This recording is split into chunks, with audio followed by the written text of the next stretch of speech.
कोण्या राजाची तू ग राणी की लक्ष्मी वर्सेस सरस्वती? लक्ष्मी वर्सेस सरस्वती. पण तेव्हा तर तुमची ती कॉन्ट्रोवर्सी झाली. हो, ती झाली याचं कारण मला खूप त्रास दिला गेला, म्हणजे साडी नेसण्यापासून. अच्छा. हो, कोणी कधी पातळ साड्या नेसलेल्या नाहीत. हा, मला पातळ साडी दिली होती. बरं, त्याच्यात जी लेगिन्स घालायला पाहिजे त्या खऱ्या कोळणी घालत नाहीत, हा भाग वेगळा आहे. हा. पण जेव्हा आपण कॅमेरा समोर करतोय, महाराष्ट्र बघणार ना, तर ते हा. पाहिजे ना, ते दिलंच नव्हतं. अरे, आणि सेटवर येऊन त्यावेळेच्या ज्या हेड होत्या, श्रावणी देवधर, या सतत येऊन आमच्यामुळे तुम्ही आहात, आमच्यामुळे तुम्ही आहात. तुमच्यामुळे आहे म्हणजे कलाकार तुमच्यामुळे, ते कलाकारांना तुम्ही सारखं का सांगता येऊन अपमान करायचा सेटवर? आणि तेव्हा असं होतं ना की सगळ्या, नेहमी आपण म्हणतो ना की बायकाच बायकांचे काटे काढत असतात, बायकाच बायकांबद्दल घाणेरडं बोलत, असं सगळं. तसा तो प्रकार होता त्यावेळेला. को आर्टिस्टने मला पहिल्यांदा असेल, पहिली सिरियल माझ्या कारकिर्दीत इतक्या वर्षानंतरची, ज्या को आर्टिस्टनेही मला खूप त्रास दिला. कोण? म्हणजे मी सगळ्या लोकांबरोबर कामं केली, नवोदित लोकांबरोबर पण, मुलांबरोबर कामं केली, पण कोणी मला त्रास दिलेला नाही. पाठीमागे बोलत असतील त्याला मी भीक घालत नाही. कारण जे आपण म्हणतो की कुत्रे तसे फार भुंकत असतात, तिकडे लक्ष द्यायचं नसतं, त्याप्रमाणे मी पाठीमागे माझ्या बोलणाऱ्या लोकांकडे मी लक्ष देत नाही. हिम्मत असेल तोंडासमोर पुढे यायचं आणि बोलायचं माझ्याबरोबर, जसं मी बोलते तसं. पण ते नाही बोला, कारण ती तेवढी हिम्मत नसते. स्नेहलता तावडे, तिने मला खूप त्रास दिला. म्हणजे त्यावेळेला तर काही असायचं, आणि रात्री 12 वाजता पण श्रावणीला फोन करायचा आणि सांगायचा. पण एक दिवसही असं श्रावणीला वाटलं नाही की आपण जाऊन सविताला विचारूया नक्की काय आहे.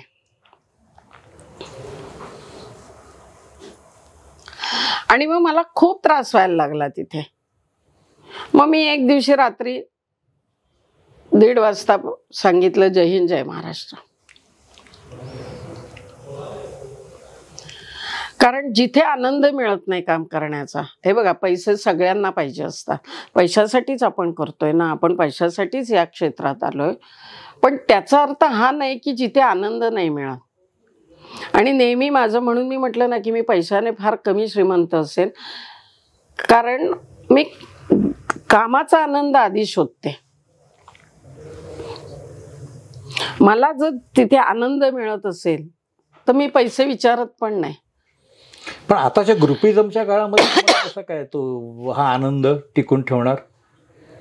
कारण मी तितकी खमकी असल्यामुळे. एक तर पहिली गोष्ट सांगू तुम्हाला, ग्रुपिझम हा प्रकार पूर्वी नव्हताच. अच्छा. हा, ही इंडस्ट्री, चंद्रकांत कुलकर्णी वगैरे अशी काही जेव्हा मंडळी आली, त्याच्यानंतर हा सुरू झालेला ग्रुपिझम. हे आमचे आर्टिस्ट, हे आमच्या आर्टिस्टसाठीच आम्ही, म्हणजे एखाद्या आर्टिस्टवर जर अन्याय, उद्या मी तुमच्या ग्रुपची नाही आहे, माझ्या ग्रुपचे आहेत लोक काही, त्यांच्यावर अन्याय होतोय.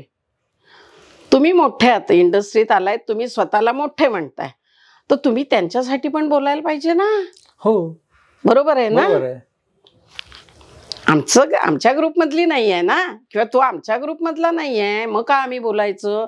किंवा आम्ही त्याला काम नाही घेणार, आम्ही त्याला काम देणार नाही, किंवा त्याला दुसऱ्यान कोणी जर घेत असेल ना तर त्याच्यात काड्या घालायच्या. हे प्रकार आता खूप झालेत आपल्याकडे. हा आमचा ग्रुप, हा त्यांचा ग्रुप, मग त्यांच्यासाठीच काम करायचं, मग त्यांच्यावर अन्याय होत असेल तर त्यांच्यापुरतंच बोलायचं, त्यांनाच काम, म्हणजे त्यांच्या दृष्टीने ते कलाकार म्हणजे बापच सगळे. आणि खऱ्या अर्थाने जी कलाकार मंडळी असतील, खरोखर जीव ओतून काम करणारी मंडळी आहेत, ती त्यांच्या ग्रुप, गुडबुक मध्ये, गुडबुक म्हणतात हल्ली. ते शब्द सुद्धा मी सांगते तुम्हाला, मला माहिती नाही गुडबुक काय असतं. आणि आम्हाला सगळे सारखे, कारण आम्ही ज्या याच्यातनं आलो किंवा ज्या लोकांबरोबर काम करत आलोय, तिथे असलं काही नव्हतंच, किंवा असं कोणी वागतच नव्हतं ना. त्याच्यामुळे हे ग्रुपिझम जेव्हा व्हायला लागलं ना, लक्षात आलं की काय आहे हे, तुम्ही कोण ठरवणार आहे, कोण तुम्ही. आणि पहिली गोष्ट आहे, जसं मी मगाशी म्हटलं की कलाकार हा कलाकार आहे. बरोबर आहे. हा, तो A grade, B grade, C grade, तुम्ही कोण ठरवताय, तुम्ही कोण ठरवणार आहे.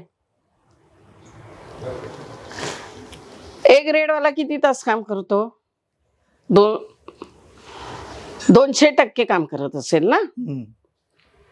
बरोबर आहे. हा, बरोबर. हा, किंवा A ग्रेडचा कलाकार 150% काम करतो, कारण तो A ग्रेडचा आहे म्हणून. B ग्रेडचा 200% करत असेल, C ग्रेडचा 210% करत असेल. पण तो कलाकार आहे ना, तो काम करतो ना. A ग्रेडचा कलाकार सुद्धा आत्ताच्या काळात 13 तासच काम करतो. त्याचं घड्याळ वेगळं नाहीये. मग ते लोक सुद्धा 14 तास काम करतात. मग मोठं कोण. कलाकार हा कलाकार आहे. स्पष्ट बोलण्याचं कारण काय माहितीये ना, एकतर मुळात माझा स्वभाव स्पष्ट वक्ती आहे. बरं, खमकेपणा. आणि हा इंडस्ट्रीतल्याच लोकांनी केलाय बरं का माझा स्वभाव. ते ज्या पद्धतीने, म्हणजे इकडे तर दाखवायचं तोंडा, कशी आहे सविता, अरे एरवी एक फोन पण नसतो, जिवंत आहे, मेली आहेस, कशी जगतेस, काही नाही. पण दिसल्यानंतर कशाला लोकांना दाखवायला पाहिजे, नको. जे आहे ते आहे. आता माझं काय आहे माहितीये ना, माहिती नाही मला हा गुण चांगला आहे वाईट आहे, काही माहिती नाही मला. याच्यामुळे माणसं दुखावली पण जात असतील कळत नकळत माझ्याकडनं, पण त्याला इलाज नाही आहे. एखादा माणूस माझ्यासमोर काळा कुळकुळीत उभा आहे आणि तुम्ही मला सांगताय की त्याला बरं वाटेल सविता तू गोरा आहे असं म्हणणं, त्याला आपल्या स्वभावात नाही. मी म्हणेन नाही. का म्हणू, त्याला बरं वाटतं म्हणून मी म्हणणार नाही. मला काय वाटतंय, मला वाटतं हे चुकीचं आहे तर ते मी चुकीचंच म्हणणार. म्हणून ना बऱ्याचदा काही ठिकाणी मला ना माहिती असतं ना की इथे मी रिॲक्ट स्पष्ट होणार आहे, तिथे मी जातच नाही हल्ली. Very good. नवीन सवय लावून घेतली. नवीन सवय लावून घेतली. कदाचित तो वय नाही म्हणणार मी, काय आत्ता 25ली आहे, अजिबात नाही. त्याच्यामुळे ते म्हणणार नाही मी. पण काय होतं माहितीये ना, निंदकाचे घर असावे शेजारी. आज मी ना माझ्या ज्यांनी मला नावं ठेवली मी काम करायला सुरुवात केल्यानंतर, मग गावातले लोक असतील, नातेवाईक. नावं ठेवणारे सगळ्यात कोण पहिले असतात तर नातेवाईक असतात. आणि आपल्या आजूबाजूचा मित्र परिवार. समाजाला काही देणं घेणं नसतं. मुळात आधी समाज कोण हा मला पडलेला प्रश्न असतो नेहमी. समाज आपण म्हणतो, हा कोण आहे, तर आपलीच माणसं, म्हणजे तो समाजाला. अरे पण समाजाला घाबरून काय जगायचंय, समाजाला का घाबरायचं. चुकीचं काय करत असलो तर घाबरूया, बरोबर आहे. बरं ते घाबरायचं का. ते येऊन तुम्हाला 12 वाजता भूक लागते तेव्हा देतात नाही, ते तुम्हाला जायला लागतं का नाही शोधायला. म्हणजे मी वडील गेल्यानंतर जेव्हा काम करायला सुरुवात केली तेव्हा बऱ्याच जणांनी नावं ठेवली. मग माझ्या आईचा विरोध होता की सविता नको, आपल्याला नावं ठेवतात. कोण ठेवतात म्हटलं, नावं ठेवणारे कोण आहेत तर आपले नातेवाईक आणि आजूबाजूचा मित्रपरिवार. यांचं ऐकलं तर 12 वाजता आपल्याला भूक लागल्यावर कोण येणार आहेत द्यायला, नाही ना आई. मग लोकांचं ऐकायला मला सांगायचं नाही, मी ऐकणार नाही. 12 वाजता भूक लागते, माझी 4 भावंड उपाशी, तुझ्या सकट 6 जण आपण उपाशी राहिलो, माझ्या डोळ्यासमोर ते दिसतं. त्याच्यामुळे मला ती माणसं महत्वाची नाहीत. मला एका माणसाने, नात्यातल्याच माणसाने म्हटलं हे काय बरोबर आहे काय, तोंडाला रंग लावून पैसे. म्हटलं तोंडाला रंग लावायलाही हिंमत लागते. आणि तुम्हाला वाटतंय ना की तुम्हाला कमीपणा येईल, नावं ठेवतील लोक. आम्हाला 6 जणांना घेऊन जायचं, आम्ही 5 भावंडांनी आई, शिक्षण, बाकीच्या गोष्टी सगळं. आणि तोंडातनं एक शब्द पण काढायचा नाही ते करत असताना, आम्ही करतो बिरतो नाही ना, जमणार आहे.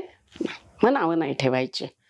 12 वाजता भूक लागते ना, ती कळ त्या माणसाला पोचत असते, त्या माणसाला कळत असतं त्याचं दुःख काय. म्हणून मी म्हणते की नेहमी वेश्याला नावं ठेवली जातात.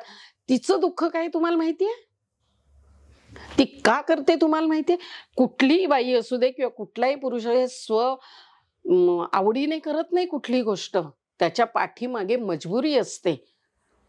मग का नाही निर्माण होण्याला कारणीभूत कोण आहेत? आपणच आहोत ना. त्या वेळेला त्यांच्या गरजा जर आपल्या जे स्वतःला श्रीमंती आणि बाकीच्या गोष्टी, का नाही त्यांच्या गरजा भागवल्यात तुम्ही दुसऱ्या गरजा भागवण्यासाठी त्यांच्याकडे गेल्यात. पण एखादा असा म्हणाला का की चल माझ्याकडे, मी लग्न करतो, मी तुला सुखी करतो आणि सगळं करतो? नाही म्हणाले. मग तुम्ही त्यांना नावं ठेवण्याचा अधिकारच नाही आहे तुम्हाला. त्याच्यामुळे माणूस काय आहे कुठला हे माहीत असल्याशिवाय ना त्या माणसाबद्दल वाईट बोलूच नाही, करेक्ट. असं माझं स्पष्ट मत आहे. अशी ही सविता मालपेकर आहे. मराठी चित्रपटसृष्टीमधील latest update, original web series, shows, गाणी आणि एंटरटेनमेंटसाठी आमच्या चॅनलला सबस्क्राईब करा आणि बेल आयकॉन दाबायला विसरू नका.